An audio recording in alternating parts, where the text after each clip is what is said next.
Son patronyme le prédisposait à tomber dans l'alcool. Gault, ça signifie un verre en occitan.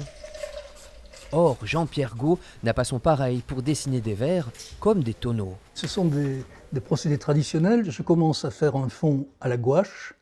Ensuite, je recouvre cette gouache de pastel, que ce soit des crayons de pastel ou bien des craies de pastel, pour donner l'effet un peu brumeux du dessin final. D'abord commercial pour un négociant bordelais, ce Bergeracois a mis quelques années avant de mettre sa passion pour le dessin au service du vin.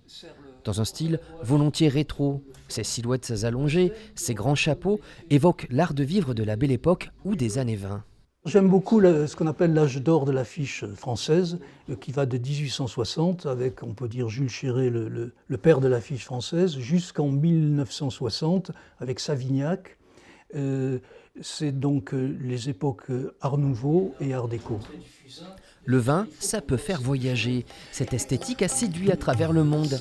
Jean-Pierre Gault a travaillé pour des Californiens, des Australiens, des Chinois, des Indiens. Ce qui m'intéresse beaucoup, c'est d'étudier au départ le costume du cornac et surtout l'éléphant aussi, parce que l'éléphant d'Inde n'est pas le même que l'éléphant d'Afrique. En même temps, j'ai utilisé le rouge indien, le rose indien.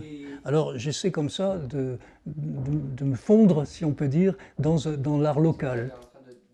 Il n'a pas oublié non plus le Périgord dans son œuvre. Ici, Cyrano vendangeant la lune. Jean-Pierre Gault a jusqu'ici réalisé 264 affiches. Il s'est promis d'en faire 500, un dessin après l'autre, avec modération bien sûr.